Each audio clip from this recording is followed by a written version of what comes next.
Hello everyone, in this video we are going to talk about the Pythagorean Theorem and its converse. The first part of the lesson is the Pythagorean Theorem.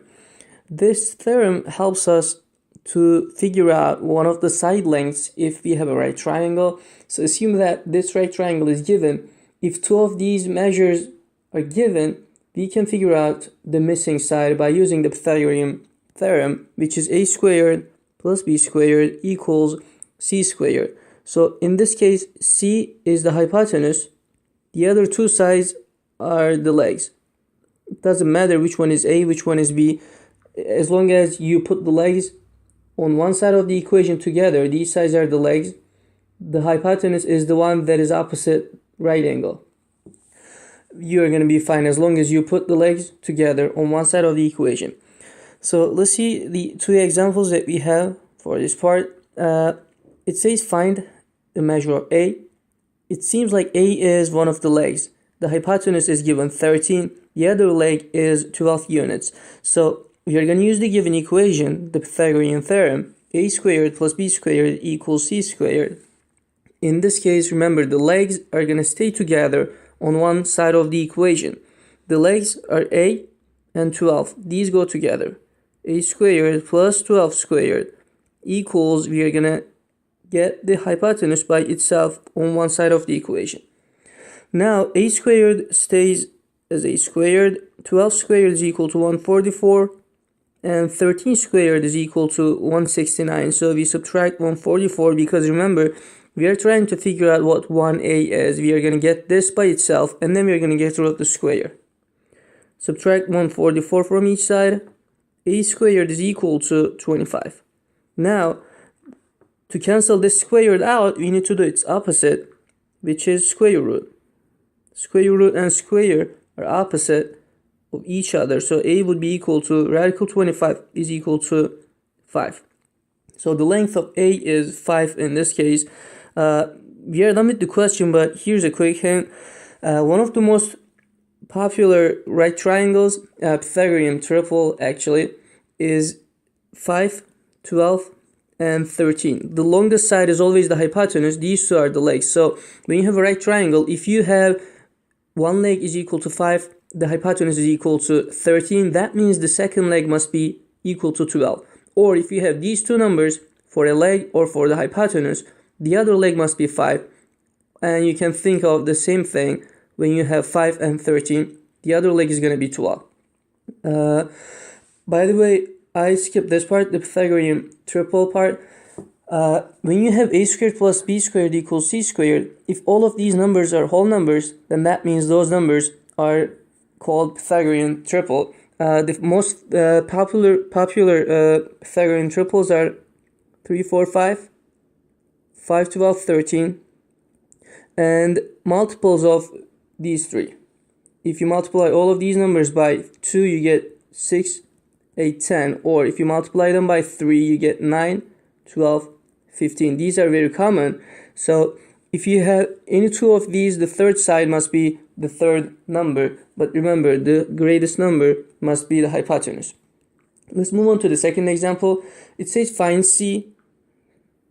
Two side measures are given, 20 and 30 are given. Let's just go back to the first question that we had. The given sides, two sides were given, but one of them was the hypotenuse, the other one was a leg. In this question right here, both of the legs are given and they stay together. 20 squared plus 30 squared equals, keep the hypotenuse, which is c, by itself, but make sure you square that. 20 squared is equal to 400, and then 30 squared is equal to 900. Right hand side stays the same. Left hand side have two like terms. If we combine them, we get 100 and 1300 for c squared. Now we need to cancel that square out by doing square root to each side. Right hand side becomes c. The left hand side becomes approximately 36.06. So let's do some quick review and then give a couple hints. So if for this example, the first one here, the hypotenuse and one of the legs were given. If you have that case, the missing leg is going to be equal to square root of the hypotenuse squared minus the given leg squared. So take your squares, 169 minus 144, and then square root that number. If you subtract them, you get 25, and then square root. If you don't want to deal with the equations in a test, you can go with this. For the next one here, all you need to do is square the numbers, 20 squared plus 30 squared, and add them together. You will get 1300, and then take square root of the number, which is going to be equal to 36.06. So that's the shortcut. You don't need to deal with the equations. Only square the numbers and then subtract them. In the end, square root the number. For this part, square the numbers, add them together, and then take a square root of the number. That's all for these two questions, guys. Here's the last example about the Pythagorean theorem that we are going to solve today. We have a right triangle here. Let me just go over that triangle.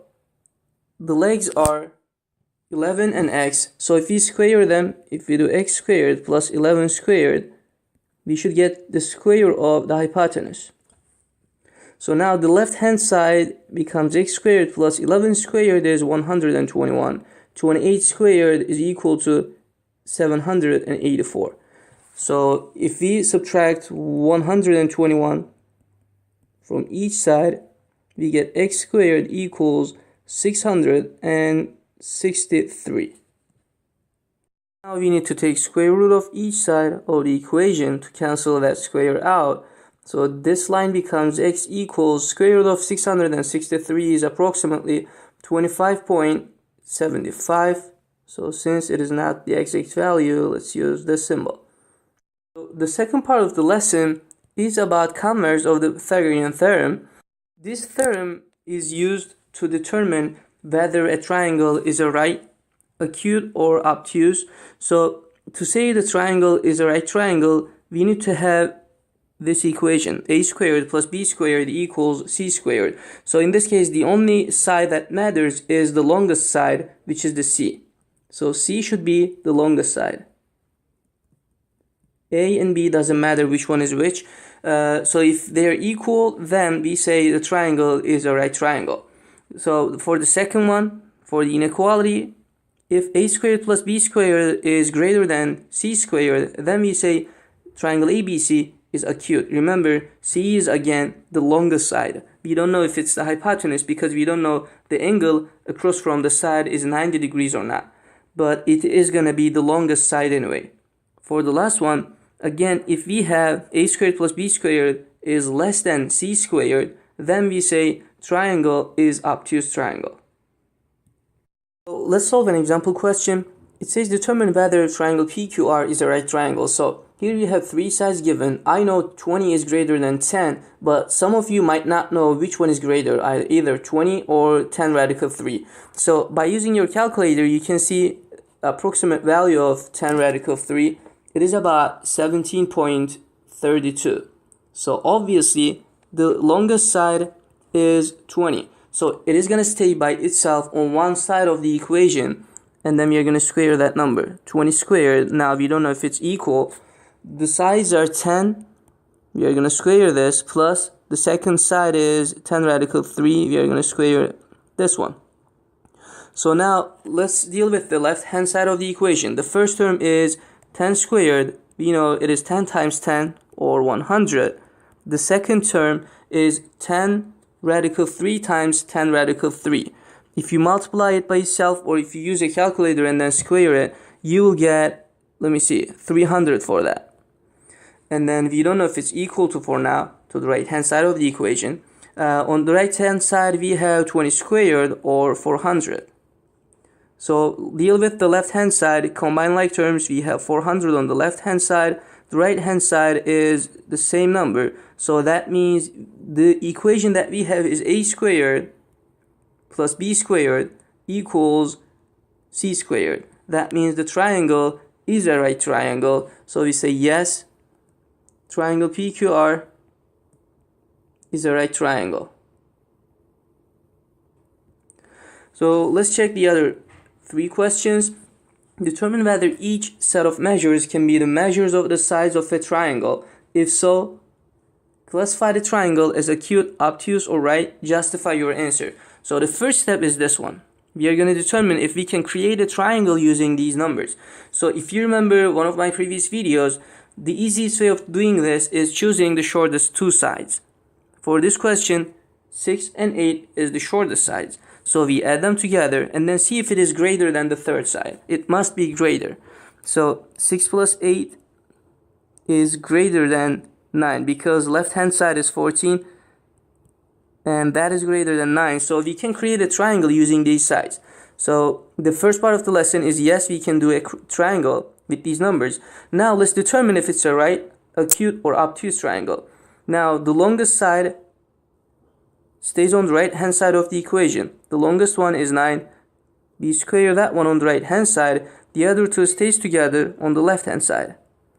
So 6 squared is 36 plus 8 squared is 64. We are going to see if it is greater, less, or equal to 9 squared or 81. So combine like terms on the left side, we get 100. 100 is greater than 81. Remember from the previous slide, if a squared plus b squared is greater, then this is an acute triangle. So let's check these 3 numbers. If you want to do it on your own first, just pause the video, try and work on the question, and then play to see the solution. So now, let's see if we can create a triangle using these numbers again. Choose the shortest 2 sides, add them together. We get 18. On the right hand side, it must be greater, but it is not greater because left hand side is 18, right hand side is 18. It is not greater, so we cannot create a triangle for this. There's no point of moving on with this one. The answer of this is no.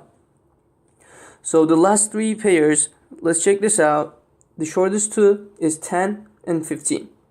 Add them together. 10 plus 15 gives me 25, and it is greater than 20. So this means, yes, we can create a triangle. And let's classify that. Triangle, 10 squared plus 15 squared. I put these 2 numbers on the left hand side of the equation because 20 is the longest one. This can be the hypotenuse.